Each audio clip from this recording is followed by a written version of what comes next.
Hello, my name is Cedric. Welcome back to the SleepStory Collective. I am very glad you are here tonight. However your day has been, however much you have carried, however late or early you have arrived, you are welcome here. You do not need to arrive perfectly calm. You do not need to have your thoughts in order. You do not need to earn this rest. You only need to let yourself be here, just here, for a little while. At the SleepStory Collective, we keep things beautifully simple. We only have one mission: to help you unwind, to help the day fall quiet, and to help you ease gently into sleep. So let the room around you become softer. Let the edges of the day loosen. Let anything that has been asking too much of you begin to step back. Not all at once, not because you force it, but because this is the time of night when things are allowed to soften. You may close your eyes now, or keep them half open. You may listen closely, or let the words drift somewhere in the background. There is no wrong way to receive a sleep story. If you hear every word, that is fine. If you miss whole passages, that is fine too. If the story becomes only a low, warm shape in the room, then it is doing exactly what it needs to do. Take a slow breath in. Nothing dramatic, nothing strained, just enough to notice that you are breathing, and then let it go. Again, a quiet breath in and a quiet breath out. You do not have to empty your mind. That is not required here. Thoughts may come and go like small birds crossing the evening sky. You do not need to chase them. You do not need to explain them. You can simply let them pass over and return to the warmth of the voice, the warmth of the room, the warmth of the story waiting for you. Tonight, we are going somewhere gentle, a place of old paths and kind lights, a place where the evening is never left to fall too quickly, a place where the last gold of sunset settles over stone walls, mossy roofs, little bridges, quiet gardens, and window boxes filled with sleeping flowers. A place where every lane has a lantern, every gate has a glow, and every traveler, no matter how tired, can see the way home.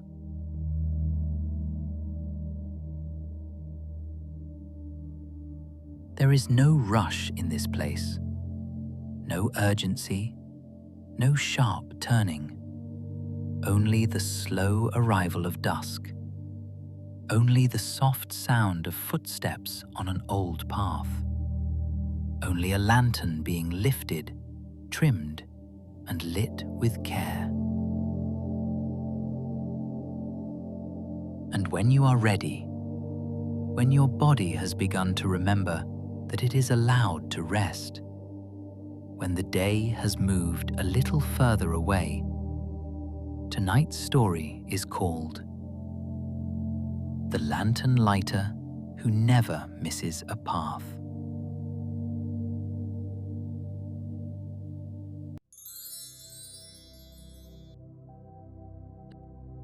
So settle a little deeper. Let your shoulders drop. Let your hands rest. Let your jaw soften. and let us begin.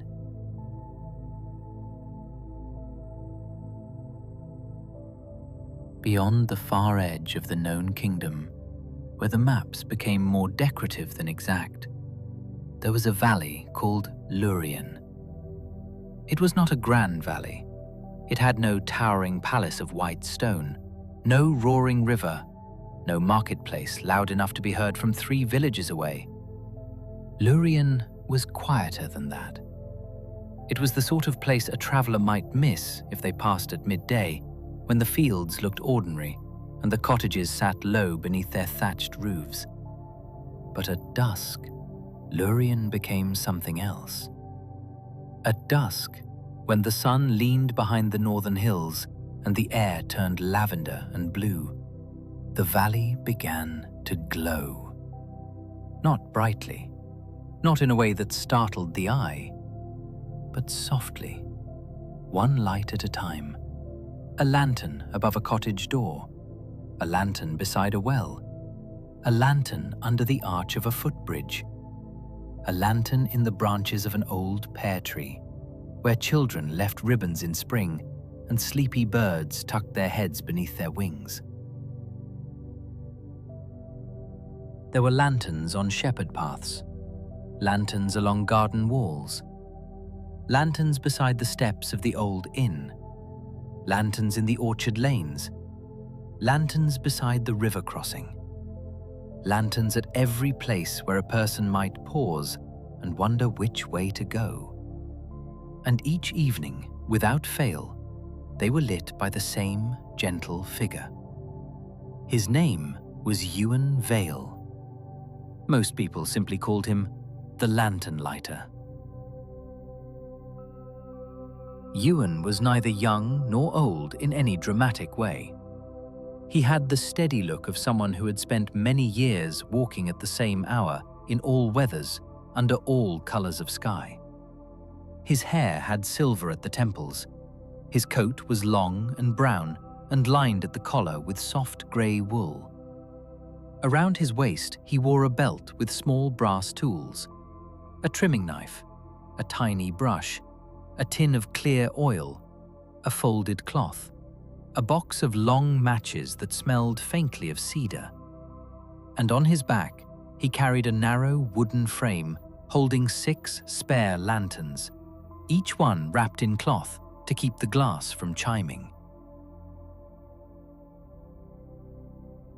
But the lantern he carried in his hand was older than all the others. It had belonged to his grandmother, and to her father before her, and perhaps to someone older still, though the family records became vague once they reached the time when trees still spoke in the corners of maps.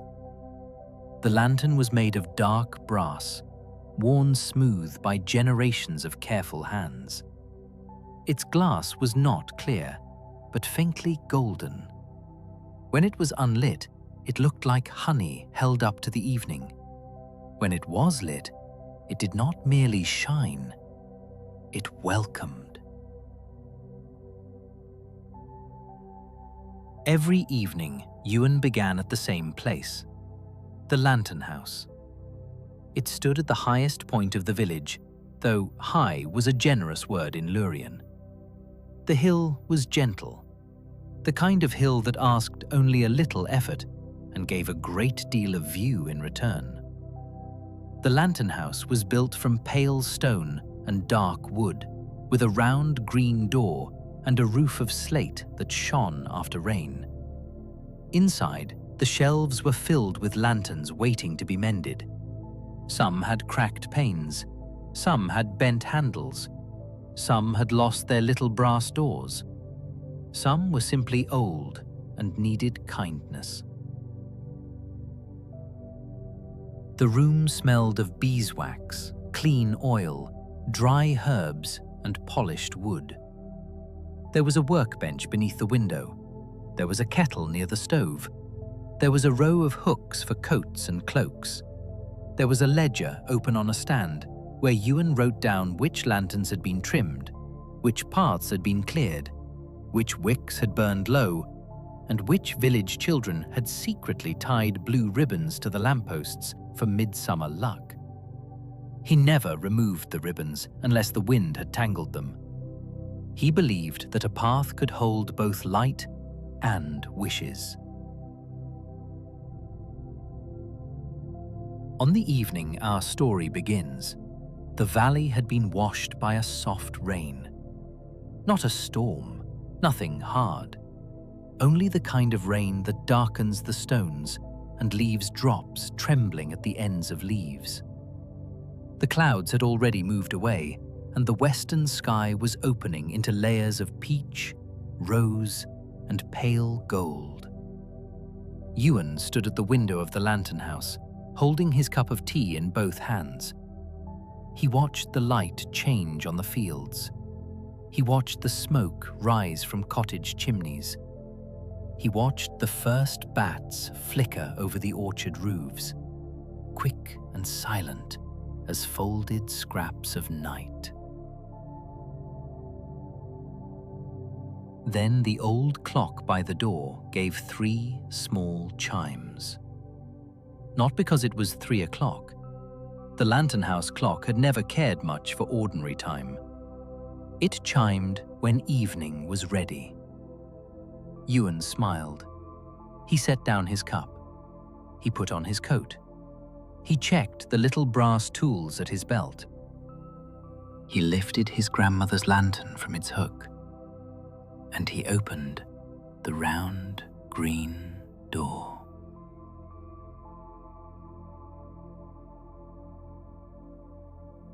Outside, the air was cool and clean.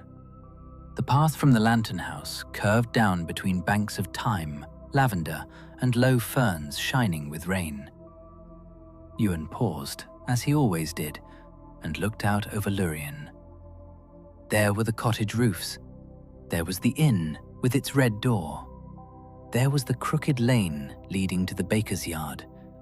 There was the orchard. There was the silver ribbon of the stream. Beyond it, the old forest waited in a wide and gentle hush.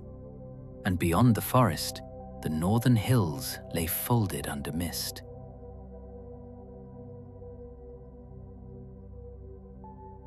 Ewan lifted his lantern. The flame inside had not yet been lit. He took one cedar match from the little box at his belt. He struck it once. A small, golden flame appeared. He touched it to the wick, and the old lantern woke. Its light moved over his fingers, over his coat sleeve, over the wet stones at his feet, and then, as if the valley had been listening, a faint answering glow appeared in the glass of the nearest path lantern. Not yet lit, only ready. Ewan nodded to it. "Evening, old friend," he said, and he began his walk.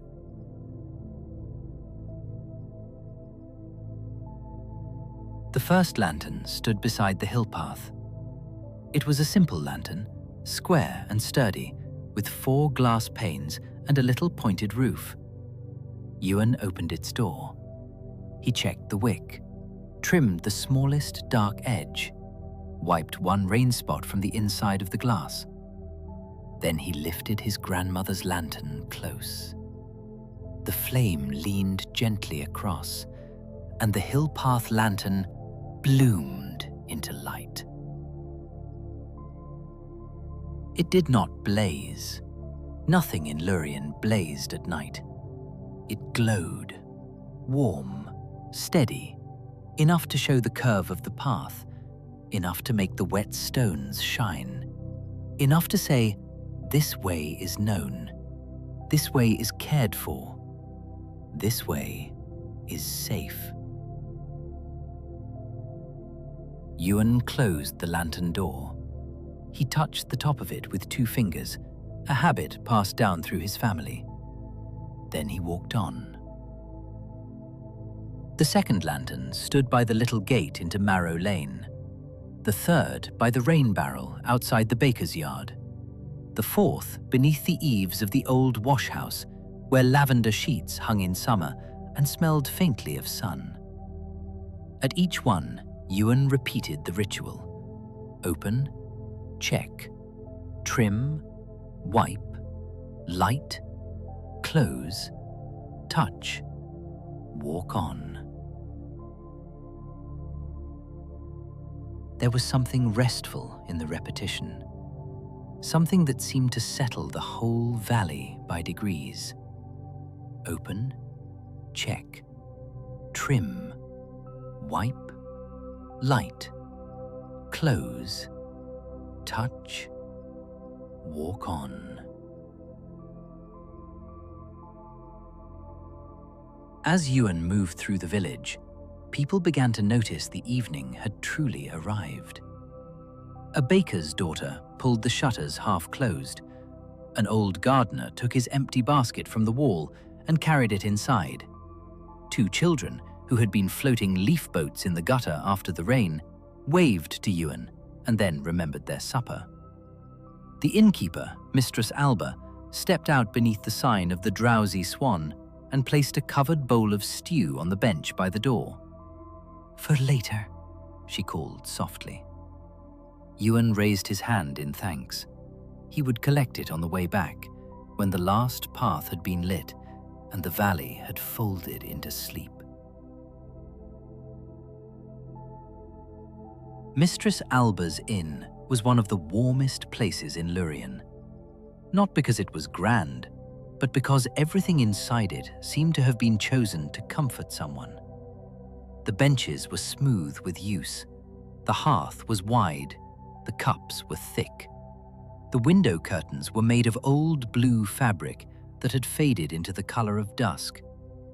Above the door hung a lantern shaped like a swan. Its wings were carved from thin white wood. Its little brass beak pointed towards the lane. Ewan had mended that lantern twice, once after a winter gale, once after a visiting poet had tried to hang his traveling cloak on it by mistake. Tonight, the swan lantern lit on the first touch of flame. Its wings shone ivory. The inn windows answered with warm squares of light. Inside, someone laughed quietly, not loudly, not enough to break the softness of the evening. Only the low sound of people settling in.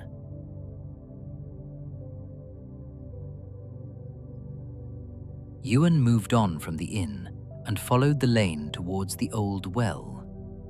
The well stood beneath an ash tree at the meeting of three paths. One path went to the mill, one went to the orchard, one went to the forest footbridge. Long ago, before the lanterns had been set along every way, travelers sometimes paused there and grew uncertain. Not afraid, only unsure. For at dusk, one lane can look very much like another, and even familiar stones can change color when evening comes. So Ewan's great-grandfather had hung 3 lanterns at the well, each one with glass of a different tint. Amber for the mill path, green for the orchard, blue for the forest bridge. Ewan lit the amber lantern first, then the green, then the blue. 3 small lights appeared beneath the ash tree. 3 gentle answers, 3 ways made clear. He stood for a moment and listened. The well rope creaked slightly in the damp air. A drop of rain fell from a leaf into the water far below. The sound was small and deep, like the valley taking a breath. Then Ewan turned towards the orchard path. The orchard was one of his favorite parts of the evening round. In spring, it smelled of blossom. In summer, of leaves and warm fruit. In autumn, of apples, pears, damp grass, and the sweet, faintly sleepy scent of fallen plums. Tonight, it was late summer. The branches hung low over the path. The grass beneath them was dark with rain, and the first stars had begun to appear between the thinning clouds. The orchard lanterns were smaller than the village lanterns. They hung from curved iron hooks set along the path, each with a little bell beneath it. The bells were not loud. They did not ring unless the wind asked them to, and even then, they made only a soft, silver sound. Ewan walked slowly beneath them. One by one, he lit the orchard lights. A pear tree leaned over him. He brushed one leaf away from a lantern pane. A moth circled the glow and settled on the iron hook. Somewhere deeper in the orchard, a bird gave a single, sleepy note. Then silence returned. At the orchard's center stood the lantern pear. It was the oldest tree in Lurien. Its trunk was wide and twisted. Its branches spread low and broad, supported in places by carved wooden crutches that the village carpenter repaired every winter. No one knew exactly how old the lantern pear was, but there were stories, gentle ones. They said that the first lantern in the valley had hung from its branches. They said that travelers had rested beneath it before there was a village at all. They said that if a person sat beneath it at dusk and spoke kindly of someone they missed, the tree would hold the words safely until morning. Ewan did not know whether every story was true. He did not need to know. Some stories were not meant to be proved. They were meant to be kept warm. He reached the lantern pear and set down his wooden frame of spare lanterns. There were 7 lanterns hanging from the old tree, one for each path leading through the valley, one for each direction a person might travel, one for each reminder that no one had to be left in the dark. Ewan checked them carefully. The first needed oil. The second had a spider web across the hinge, which he moved gently aside with his little brush. The third had a cracked pane, but the crack was small and would hold until morning. He made a note in his ledger. The fourth lit with a soft sigh. The fifth flickered for a moment, then steadied. The sixth glowed clear, and the seventh, which faced the forest path, burned with a deeper gold than the others. Ewan looked at it for a moment. Then he smiled. "Someone will be coming that way tonight," he said quietly. This was one of the small enchantments of Lurien. The lanterns knew when they were needed. Not in a dramatic way. They did not shout or flare. They simply glowed a little warmer, a little sooner, a little more steadily. They did not tell the future. They only listened well. Ewan had learned to listen with them. He had learned which light meant rain before dawn, which light meant a tired cart horse on the mill road, which light meant children walking home slowly because they had filled their pockets with conkers, which light meant an old memory had stirred in someone's heart and needed tenderness rather than advice. Tonight, the forest-facing lantern was warm and clear. So after he finished with the orchard, Ewan would take the long path to the footbridge. There was no hurry. Whoever needed the way would find it lit. That was the promise, and Ewan never missed a path. He lifted his wooden frame again and walked through the far side of the orchard.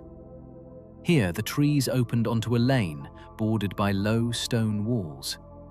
Beyond the wall, sheep were lying in the grass like little clouds that had decided to stay close to the earth. Their wool held the last pale color of evening. One raised its head as Ewan passed. Then, reassured by whatever sheep understand about familiar footsteps, it lowered its head again. At the next gate, Ewan lit a lantern shaped like a small house. Its glass windows glowed. Its little chimney was only decoration, but in certain weather, it seemed to breathe. This lantern marked the beginning of the shepherd path. The path climbed the lower hillside and curled past 3 old barns, a dew pond, and a row of wind-bent hawthorn trees. Ewan did not always walk the whole shepherd path in summer, but he always lit the first lantern, and if the flame leaned towards the hill, he followed. Tonight, it did not lean.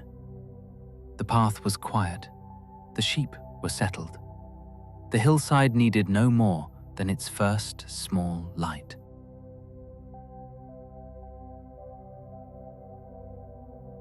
So Ewan turned back towards the village edge, where the mill stream crossed under a narrow bridge. The bridge was made from pale stone, and its arch was low and round. In the day, children leaned over it to watch water beetles. At dusk, the stream reflected the first lanterns and carried their light downstream in trembling pieces. Ewan paused at the bridge. There were 2 lanterns here, one at each end. He lit the near one first. Then he crossed slowly. His boots made a soft sound on the damp stone. The water below whispered around the reeds. At the center of the bridge, he stopped and looked down. The stream held the sky.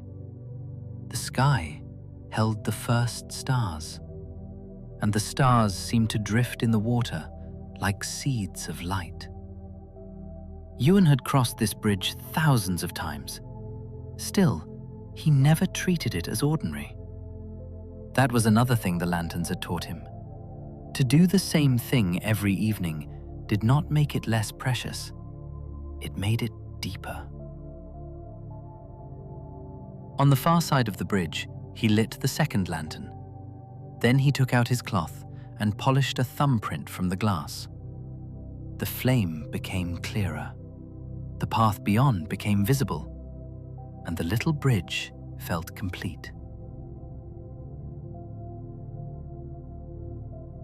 If you are beginning to feel the quiet of this valley settling over you, I am glad. Subscribing to the SleepStory Collective means this lantern-lit world will always be one tap away when you need a gentler night. But for now, let us keep walking, softly and slowly, beside Ewan and the evening lights. Beyond the mill stream, the path turned towards the old forest. In some stories, forests are places of danger, but the forest near Lurien was not that kind of forest. It was old, yes, and deep in places, and full of shadows once night settled. But its shadows were soft. They lay beneath roots and ferns and fallen logs, not waiting to frighten anyone, but simply resting where daylight no longer reached. The people of Lurien called it Mossmere Wood. They entered it for mushrooms, kindling, berries, herbs, quiet walks, and the particular comfort that comes from standing beneath trees older than your worries. Ewan followed the path to the first forest lantern. It hung from a post carved with leaves. Rainwater clung to the carving. He opened the little glass door. A tiny moth came out and flew into the dusk.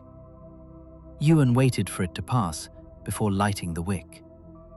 Then the lantern glowed green gold against the edge of the wood. The path ahead appeared. Not all at once, only a few steps at a time. That was enough. A path did not need to reveal its whole length to be trustworthy. It only needed to show the next few steps, then the next, then the next. Ewan walked beneath the first trees. The air changed. It became cooler, darker, richer with the scent of moss, bark, and wet leaves. The village sounds faded behind him. No wheels, no voices, no doors closing. Only the soft rhythm of his own steps. Only the occasional drip from branch to branch. only the lantern in his hand. The forest lanterns were set farther apart, not because the path was neglected, but because too much light would have felt unkind beneath the trees. Mossmere Wood liked to keep some of its dusk, so the lanterns there were low and hooded, casting gentle pools of light across the roots and stones. Ewan tended each one with care. At the second forest lantern, he cleared a fern that had grown too close. At the third, he refilled the oil. At the fourth, he replaced the wick. At the fifth, he paused. The fifth lantern was burning already, only faintly, a flame no larger than a pin. Ewan leaned closer. The glass was clean. The oil was full. The wick was fresh. He had not lit it. Yet there it was, a small, waiting light. He did not look surprised. In Lurien, some paths were known to light themselves when someone nearby needed comfort. Not often, not in a way that made people careless, but now and again, the valley remembered someone before anyone else did. Ewan took off his hat. He listened. At first, he heard only the wood. Then, faintly from the path ahead, came the sound of a little cartwheel turning over damp earth. Slow, uneven. Then the soft snort of a pony. Then a voice speaking gently to it. "Nearly there, Brindle. Nearly there." Ewan lifted his lantern higher. Around the bend came an elderly woman in a blue traveling cloak, leading a small grey pony and cart. The cart was covered with a canvas sheet. A brass kettle hung from the side. 3 bundles of dried herbs were tied near the seat. The woman stopped when she saw Ewan's light. Her shoulders lowered, not dramatically, just enough to show that something in her had unclenched. "Good evening," Ewan said. "Good evening," she replied. "I was told there would be lanterns." "There are," said Ewan, "all the way to the village." The woman looked past him at the small lights along the path. Then she smiled. "I am glad of that." Her name was Mara Fenn. She was a travelling mender of cloth, baskets, and small household things. Once or twice a year, she came through Lurien and stayed at the Drowsy Swan, where Mistress Alba kept a room at the back that smelled of lavender and clean linen. Mara was not lost. Not truly, but she was tired, and tiredness can make even a known path feel longer than it is. Ewan understood that. He did not fuss over her. He did not ask too many questions. He simply turned and walked beside her, holding the lantern so the pony could see the routes. Together, they moved through Mossmere Wood. The cartwheel creaked softly. The pony breathed little clouds into the cooling air. Mara's cloak brushed against ferns as they passed, and one by one, Ewan lit the remaining forest lanterns. At each lantern, Mara waited. At each lantern, the pony lowered its head and rested. At each lantern, the path behind them became part of the evening, and the path ahead became clear. No hurry, no strain, no need to see the village yet. Only the next pool of light, then the next, then the next. After a while, Mara said, "You must know every stone of this path." "Most of them," Ewan said. "Do they ever change?" "Only when they need to." Mara smiled at that. And do people? Ewan considered. People change more often than stones, he said, but more slowly than weather. Mara laughed softly. That sounds true enough.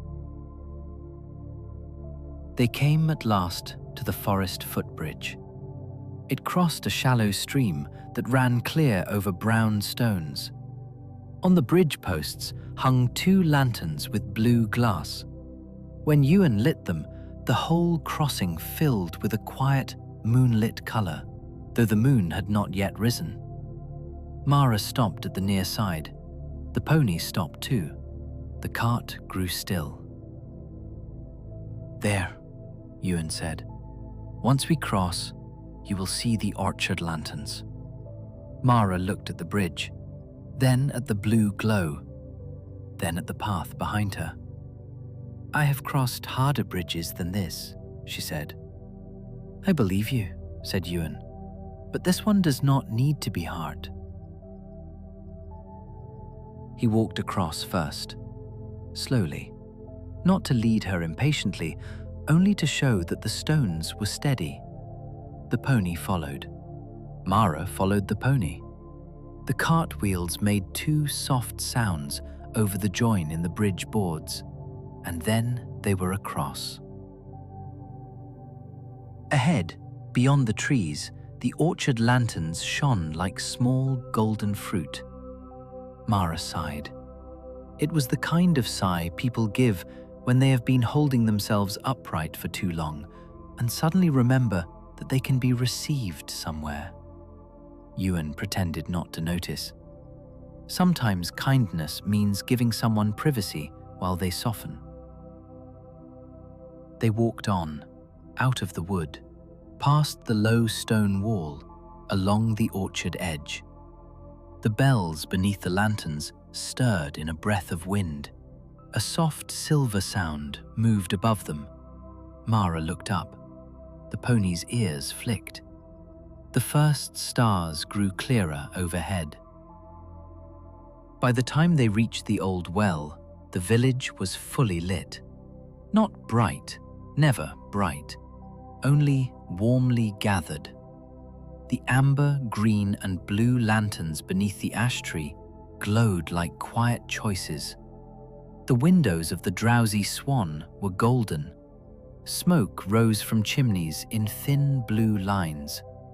Somewhere, a door opened, and the smell of warm bread drifted across the lane. Mistress Alba came out of the inn before Ewan could knock. She had a shawl around her shoulders and the lamp in her hand. Mara Fenn, she said softly. I thought the forest lantern had called for someone. Mara smiled. I was not lost. Of course not, said Mistress Alba. Only expected. The pony was led to the stable. The cart was tucked beneath the side awning. Mara was taken inside for stew, tea, and a room with lavender linen. Ewan stood for a moment beneath the swan lantern, listening to the small sounds of arrival. Thought isn't to flip about the movie thought, a kettle lid lifted. Someone welcomed someone by name. There was nothing grand about it, nothing that would be written in the kingdom's histories, but the world was held together by such things.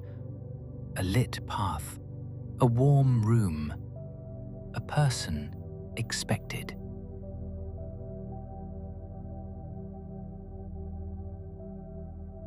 Mistress Alba came back to the door with the covered bowl of stew she had left for him earlier. It is still warm, she said. You tamed it well, Ewan replied. No, she said. You walked slowly enough.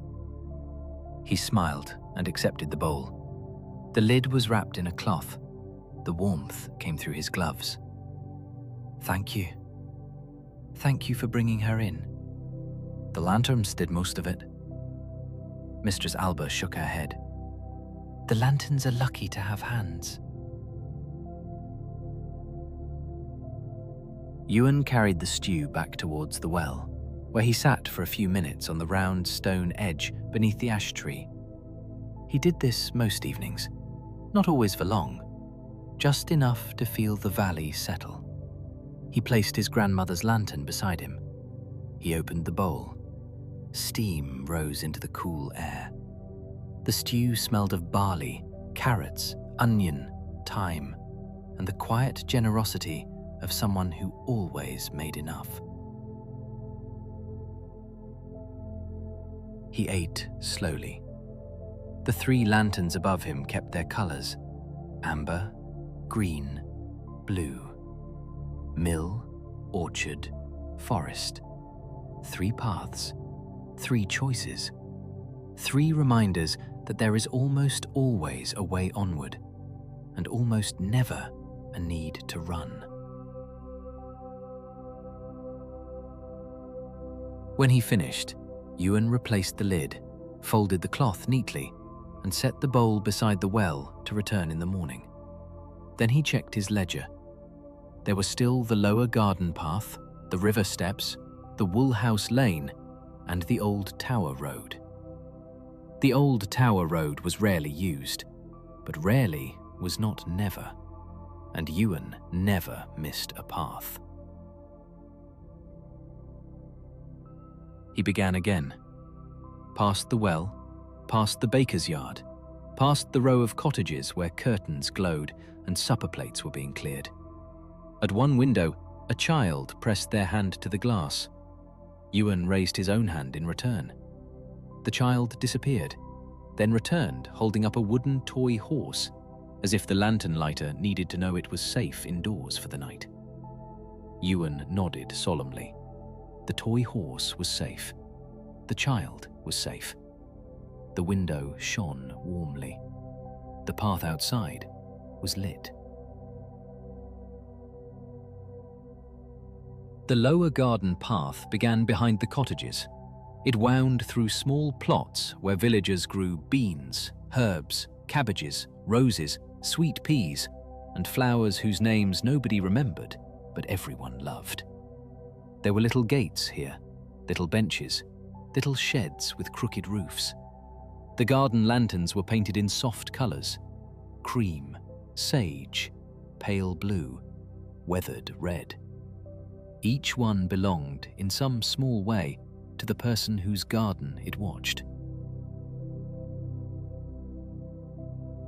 Ewan lit Mistress Orin's lantern, which had a painted moon on one side and a sun on the other. He lit the twins' lantern, decorated with shells from a sea they had never seen, but often imagined. He lit the apothecary's lantern, which smelled faintly of rosemary because bundles of it hung from the post. He lit the smallest lantern of all, beside a new gate built only that spring. A young couple lived there. They had planted lavender on both sides of the path. It had not grown much yet, but it would. Most things did, with time and tending. At the end of the garden path stood a little greenhouse. Its panes were old and uneven, its door stuck in damp weather. Inside, lemon balm and night-blooming flowers grew in clay pots. The greenhouse lantern hung just inside the glass, protected from wind. Ewan opened the door carefully. The warm, green scent came out to meet him. He lit the lantern. At once, the plants seemed to lean into the glow. Small white flowers opened a little wider. A drop of water slid down the inside of the glass. The whole greenhouse became a tiny room of evening. Ewan stood there for one quiet breath, then another. He liked places that held warmth after sunset. Greenhouses, kitchens, stables, libraries, rooms where the day lingered gently instead of disappearing. He closed the greenhouse door and followed the path towards the river steps. The river in Lurien was not large.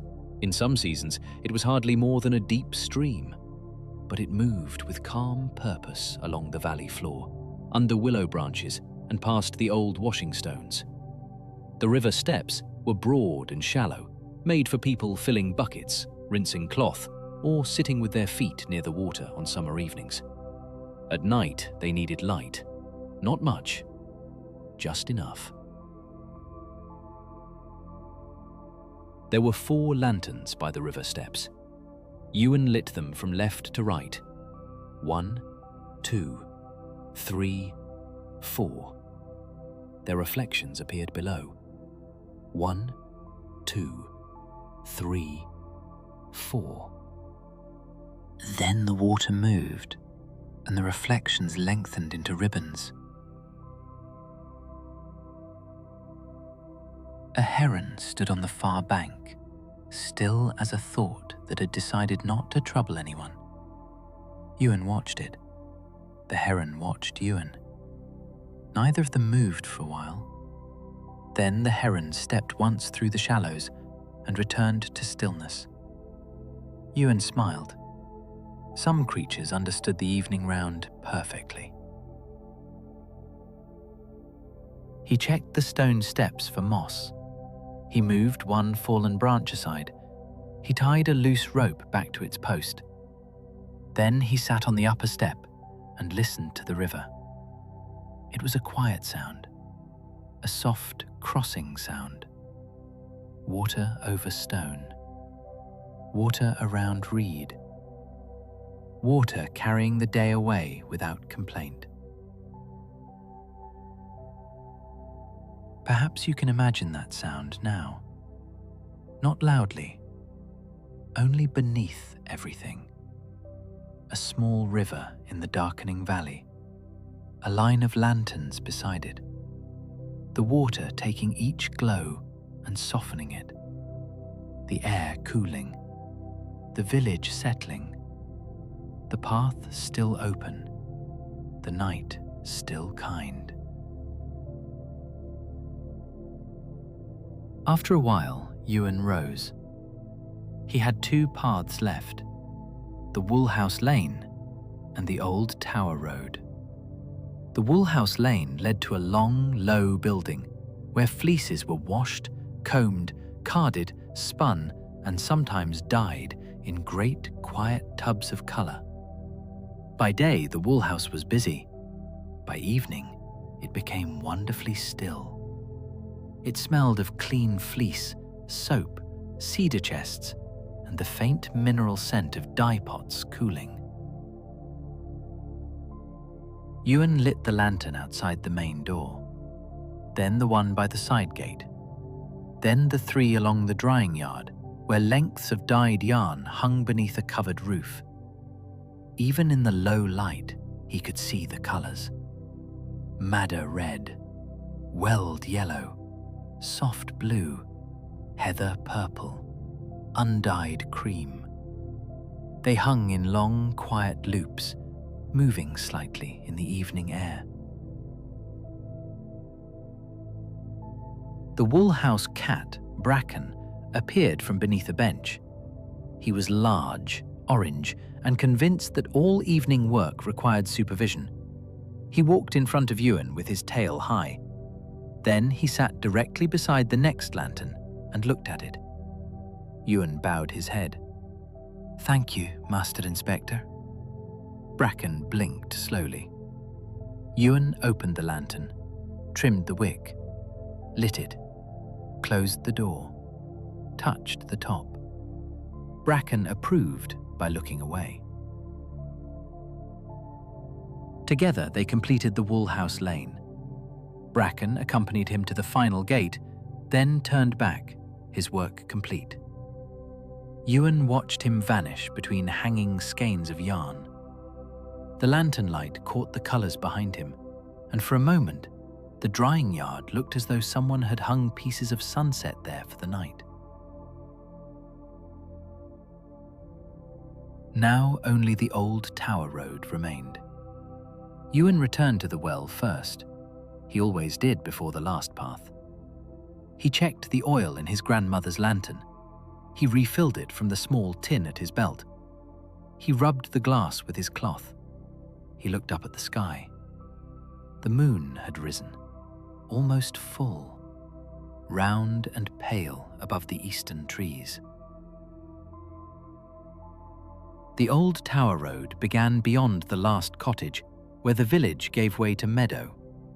It was not a frightening road, but it was lonely in the way old places can be lonely. Not sad, not empty, only spacious. It led to a round stone tower on the slope above the river bend.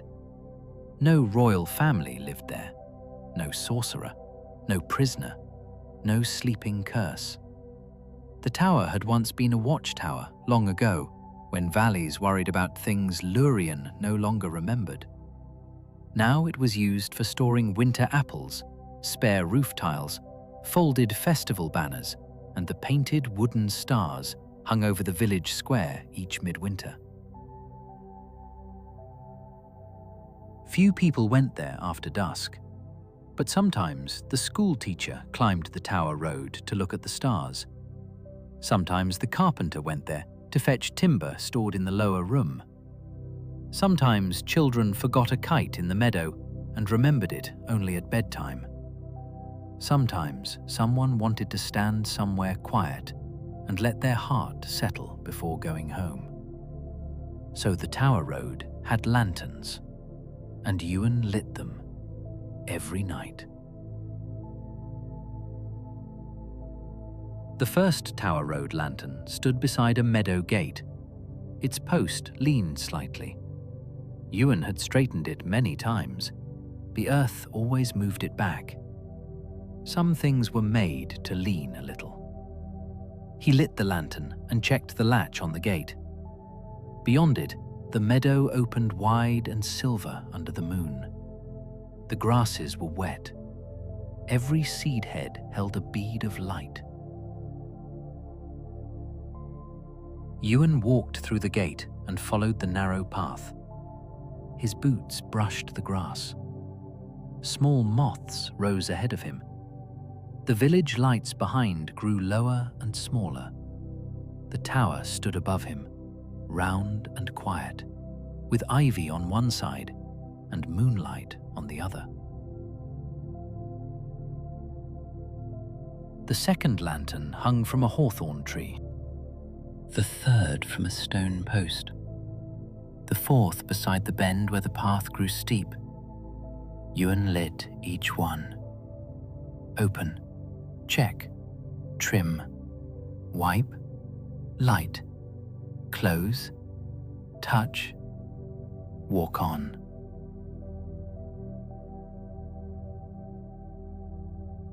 By now, the rhythm of the work was almost a lullaby. Open, check, trim, wipe, light, close, touch, walk on. He did not think of it as a chore. He thought of it as keeping a promise. Not a loud promise, not one spoken in a hall or sealed with a signature. A quiet promise made to the valley each evening. Where there is a path, there will be light. Where there is a turning, there will be guidance. Where there is someone tired, they will not be asked to find the way alone. At the top of the tower road, Ewan reached the round door. It was made of oak, blackened with age and strengthened by iron bands. Beside it hung the final lantern. This one was different. Its frame was silver, not brass. Its glass was pale and cloudy, like moonstone. It was said to have been made by a glassblower who could catch the last light of evening in molten glass. Whether that was true or not, the tower lantern always shone with a special softness. Ewan opened it. The wick was low. He replaced it with a fresh one. He cleaned the glass slowly, using the corner of his cloth. He added oil. Then he lifted his grandmother's lantern. The flame crossed from gold glass to moon glass. For a breath, nothing happened. Then the tower lantern filled with a gentle white glow. The light spread across the tower door, across the ivy, across the grass, across the last few stones of the path. The tower seemed to exhale. The old road was complete. Ewan stood beside the lantern and looked down over Lurien. From there, he could see almost every light he had tended.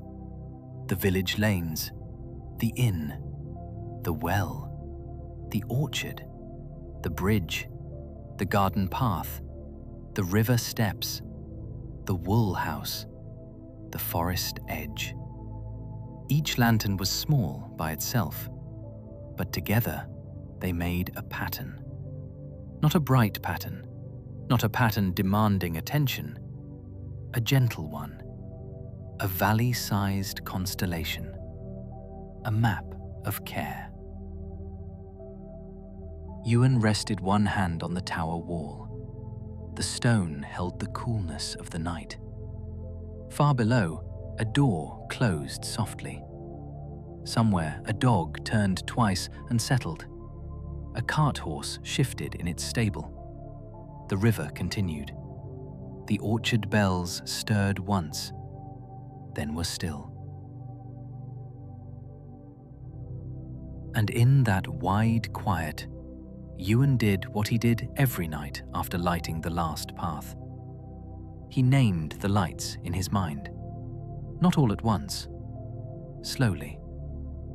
The hill path, Marrow Lane, the baker's yard, the old wash house, the inn, the well, the orchard, the shepherd gate, the mill bridge, Mossmere Wood, the forest footbridge, the lower gardens, the greenhouse, the river steps, the woolhouse lane, the tower road. Each name settled something. Each name returned him to a place he had touched. Each name reminded him that the valley was held. Not perfectly. Nothing living is perfect. But kindly, patiently, with enough light for the next step. He was about to begin the walk back when he noticed something at the tower door. A ribbon. It had been tied around the iron handle. Not new, not old. Soft blue, rain dark at the edges. A small brass bell hung from it. Ewan touched it gently. The bell did not ring. It only trembled. He knew the ribbon. Years ago, when he was a boy, his grandmother had tied blue ribbons to the lantern posts on nights when someone in the valley needed a little extra care. Not to announce it, not to invite gossip, only so the lantern lighter would know to walk more slowly, to pause at certain gates, to notice which curtains were drawn, to leave a light burning a little longer where needed. No one used that custom much now, but someone had remembered. Ewan untied the ribbon and held it in his palm. The brass bell was shaped like a tiny lantern. Inside it, instead of a clapper, there was a seed. A pear seed, perhaps, or apple, or something from a tree not yet planted. He looked down at the village again. The lanterns glowed steadily. No single one flared. No path called louder than another, so he did not hurry. He folded the ribbon carefully and placed it in his ledger. Then he began to walk back down the tower road. The return journey was different from the outward one. On the way out, the valley was becoming evening. On the way back, it had become night. Not a dark, heavy night, a soft one. A night full of held light and low sounds. The Tower Road lanterns glowed behind him as he descended. The moon shone ahead. The village waited below, warm and quiet.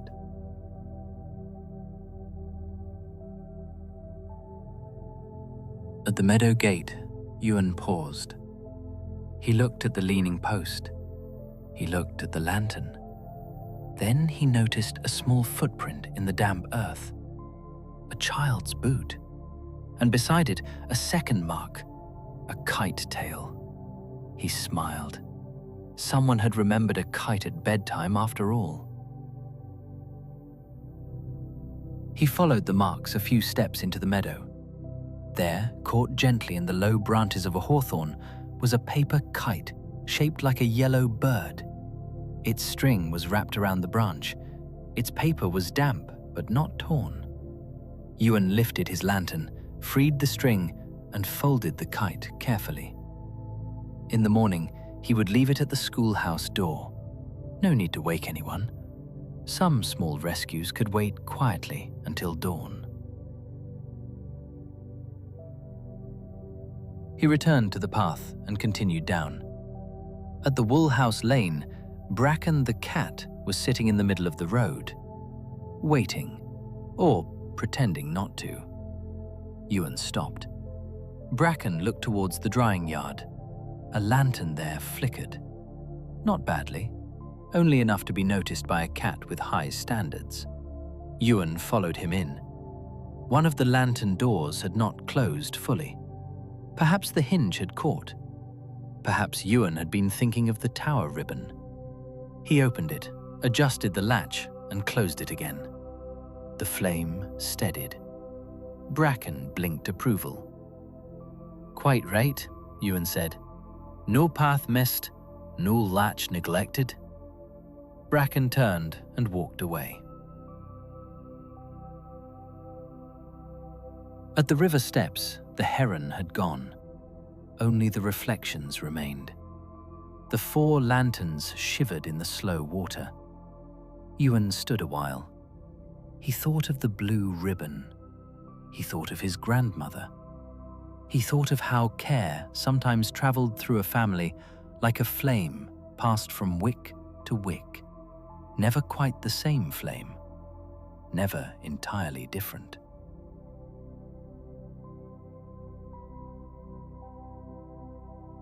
His grandmother had been the lantern lighter before him. She had walked the paths in a dark green cloak with a silver clasp.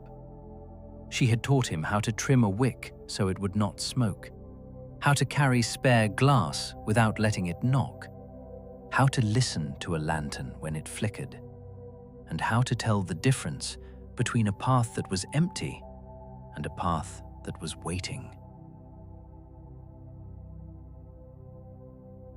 Most of all, she had taught him that light was not there to conquer darkness.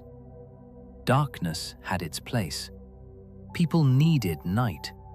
They needed stars. They needed sleep. They needed the comfort of rooms that were not too bright. The lanterns were there only to make the darkness kind. Ewan liked that. He had carried it for years. Make the darkness kind. Not loud, not busy, not crowded with too much brightness. Just kind enough for tired eyes. Kind enough for slow feet. Kind enough for someone to find the door, the bridge, the next bend, the way home. He left the river and walked back through the lower gardens. Most windows were dark now. A few still glowed behind curtains. The greenhouse lantern burned softly among the plants. The little white flowers had opened fully. Their scent was delicate and sweet, barely there unless one slowed down enough to notice. Ewan slowed down. He noticed. At the new gate with the young lavender, he saw another blue ribbon. This one was tied low near the latch. No bell, only ribbon. Ewan stood quietly. The cottage window was dark. No one stirred inside. The lavender plants on either side of the path were small, their stems thin but upright. He opened his ledger and made a note. New gate, lavender. Leave lantern until dawn. Some nights, a house needed a lantern to burn longer, not because anyone was outside, but because someone inside might wake and see the glow under the curtain, might remember that the world was still there, might remember morning would come. Ewan adjusted the lantern so its light fell more softly towards the window. Then he walked on. No knocking, no questions, only care. At the well, the 3 lanterns still shone. Amber, green, blue. He took the empty stew bowl and tucked it carefully under one arm. He checked the forest-facing lantern. It was calm now. Mara Fen had arrived. The path had done its work. From the drowsy swan came the muffled sound of a kettle being set down. Then silence. Ewan left the bowl on the inn bench for morning. He looked up at the swan lantern. Its wings glowed gently above the door. For a moment, he imagined every inn, every cottage, every resting place in the world with such a lantern above it. A sign that said, without words, "You may come in from the road now. You may put down what you are carrying. You may be tired here." He crossed the village square. The stones were dark and shining from the earlier rain. The lantern light lay on them in warm patches. His own footsteps were quiet. The wooden frame on his back was lighter now. He had used one spare wick, some oil, and a little time. The time was the most important part.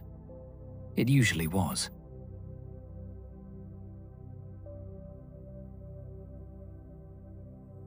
At the baker's yard, the smell of bread had faded into the deeper scent of banked coals and cooling ovens. At the wash house, the sheets hanging under the eaves moved slightly. At Marrow Lane, a row of cottage windows slept under drawn curtains. At the hill path, the first lantern he had lit still burned clear. Ewan began the climb to the lantern house. Above him, the round green door waited. The lantern house window glowed faintly from the stove inside.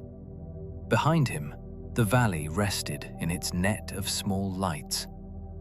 One by one, as the night deepened, some lanterns would burn low. A few would last until dawn. A few, by design, would go out once they were no longer needed. The village did not need to be lit like day, only held like night. At the door of the lantern house, Ewan paused and looked back one final time. He found the new gate in the lower gardens. Its lantern was still shining towards the window. He found the Tower Road. Its moon-glass lantern glowed pale on the hill. He found the forest footbridge. Its blue light rested over the crossing. All was well enough. Well enough was a beautiful phrase. It did not demand perfection. It allowed room for weather, weariness, unfinished mending, and the simple fact of being human. All was well enough. Ewan opened the round green door and stepped inside. The lantern house welcomed him with warmth. The stove held a low red glow. The kettle sat ready. The shelves of unlit lanterns watched from the walls, patient and quiet. He set his grandmother's lantern on the workbench. He removed the wooden frame from his back. He hung his coat on the peg. Then he opened the ledger. His handwriting was small and steady. He wrote, "Soft rain before dusk. All village lanterns lit. Mara Fen arrived by forest path. Pony safe at inn stable. Tower ribbon found. Yellow kite recovered from meadow. Wool house latch corrected. New gate lantern to remain until dawn. All paths accounted for." He looked at the final line for a long moment. All paths accounted for. Then he dipped the pen once more and added, "No path missed." The words pleased him, not with pride exactly, with peace. There are days when a person cannot mend everything, cannot answer every question, cannot carry every burden, but there is often one faithful task that can be done. One lantern to light, one gate to check, one bowl of stew to leave warm, one ribbon to notice, one path not missed. Ewan closed the ledger. He poured hot water into his cup. He added a small pinch of dried mint. Then he sat by the lantern house window, holding the cup in both hands, as he had done before the round began. But now the view was different. Before, he had looked out over a valley waiting for light. Now he looked out over a valley resting within it. The moon had climbed higher. The clouds had thinned. The lanterns seemed almost like earthbound stars, and the stars above seemed like lanterns hung along a path too large and old for anyone to walk in one night. Ewan let his eyes move between them. Village light, skylight, window light, lantern light. All of it gentle. All of it enough. As the hour grew late, the valley became quieter still. The inn settled. The wool house slept. The orchard held its bells. The forest rested beyond the bridge. The river carried moonlight. The tower watched without needing to guard anything anymore.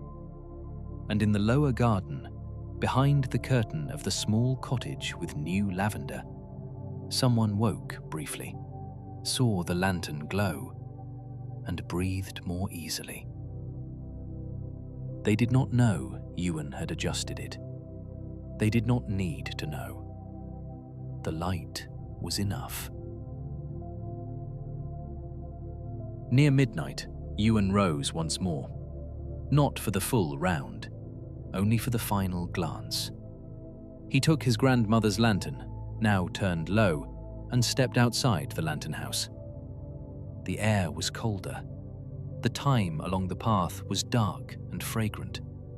The whole valley lay under a blue-silver hush. He did not walk far, only to the first bend where he could see most of the village. He stood there, breathing slowly. The lanterns glowed. The paths waited. The night was kind.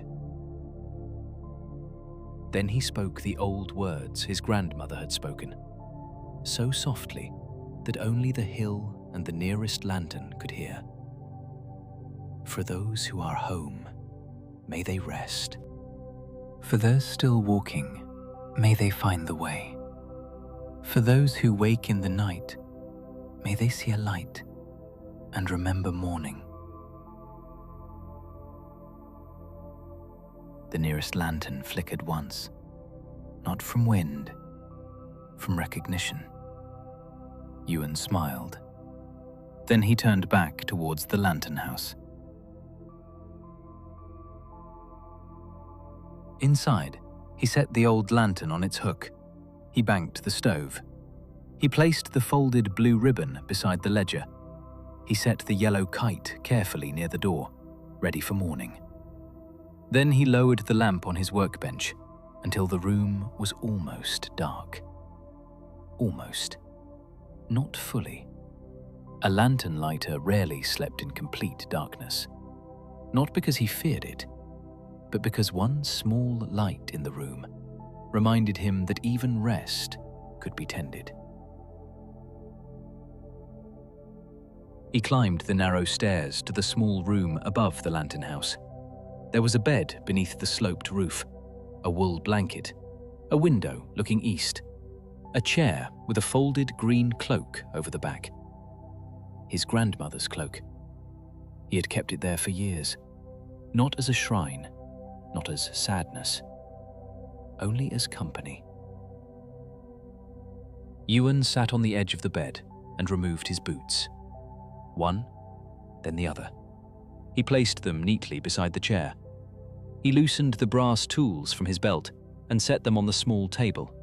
The trimming knife, the brush, the oil tin, the cedar matches. Each tool had done its work. Each tool could rest. He lay down. The blanket was warm. The window held a square of moonlit sky. Far below, the first hill lantern glowed through the leaves. Ewan watched it for a while. His eyes grew heavy. His breathing slowed. The valley did not need him again until evening. For now, the lights were lit. The paths were kept. The night could continue without worry. And if someone woke, if someone turned in bed and felt the day echo too loudly, if someone listened to the silence and needed a small reassurance, there would be a lantern somewhere nearby. At a gate, at a well, at a bridge, beside a path, under a tree, in a window. A small, warm light saying, softly and without pressure, "You are not forgotten. The way is still here. Rest if you can." Ewan slept. The valley slept. The lanterns watched. And the night moved gently over Lurien, not as something to fear, but as something that had been softened by care. Now, as we begin to leave that valley, we do not need to leave it quickly. We can let it remain around us for a little while. The lantern house on the hill, the old well with its 3 coloured lights, the orchard with its soft bells, the river steps, the forest bridge, the tower road under moonlight. All those paths held in a quiet pattern. All those lights tended by patient hands. Perhaps your own room can borrow a little of that glow now. Not bright, not distracting, only enough warmth in the imagination to make the darkness kind. Only enough softness to let your body feel less alone. Only enough story to help the mind stop searching for more. You have walked far enough for tonight. You have listened enough. You have carried enough. You have done enough. Now the lanterns can do the watching. The paths can stay where they are. The river can keep moving quietly. The orchard bells can rest in the branches. And you can let yourself become heavier, softer, quieter. Let your face soften. Let your forehead smooth. Let your eyes rest behind closed lids. Let the small muscles around your mouth loosen. Let your shoulders sink. Let your arms be heavy. Let your hands be still. There is nothing more to solve here, nothing more to follow. The story has brought you to a safe place, a lit place, a place where no path is missed. You can imagine one lantern beside you now, a simple lantern, warm glass, a steady flame, not too bright, never too bright, just enough. With every breath, the lantern glows softly. With every breath, the room becomes quieter. With every breath, the day moves further away. In and out. In and out. No rush, no effort. Only the next breath, then the next, then the next.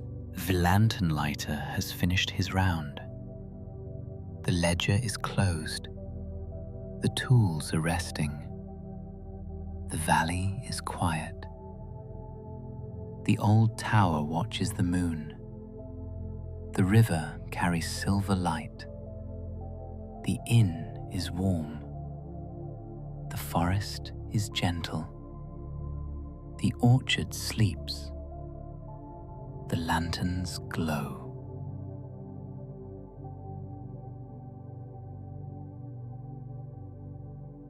And you are allowed to rest now.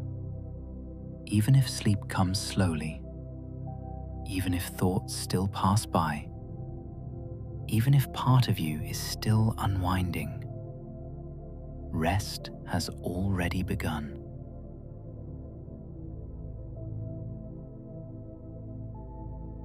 You do not have to disappear into sleep all at once.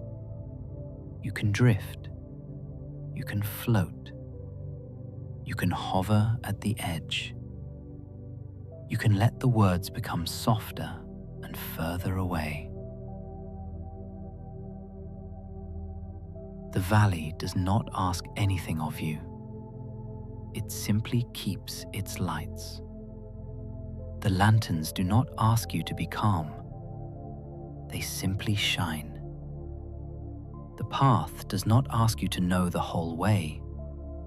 It simply offers the next step.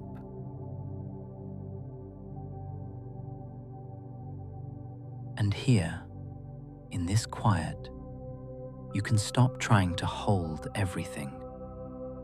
You can let the night hold some of it. You can let the story hold some of it. You can let the lanterns hold some of it. Just for now. Just for tonight.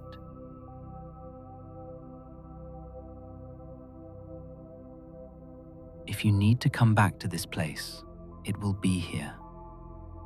The hill path will be here. The well will be here. The orchard will be here. The forest bridge will be here. The tower road will be here. The lantern house will be here. And somewhere in the soft evening light, Ewan Vale will lift his grandmother's lantern and begin again. Open, check, trim, wipe, light, close, touch, walk on. Open, check, trim, wipe, light, close, touch, walk on. A rhythm for the evening, a rhythm for the mind, a rhythm for letting go. So let the final lanterns glow in the distance now, Let them grow softer, smaller, warmer. Let the valley blur into dream. Let the paths become golden threads. Let the threads become stillness. Let the stillness become sleep. You can return here whenever you need rest. You can find your way back here any night you choose. Subscribing to the Sleep Story Collective keeps the door open, so a new, quiet world can be waiting whenever the night needs one. Thank you for spending this time with me. Thank you for walking the lantern paths of Lurien. May your room feel safe. May your body feel heavy. May your thoughts become softer. And may the night be kind around you. This is Cedric from the Sleep Story Collective, wishing you a peaceful rest and a very gentle good night. Good night.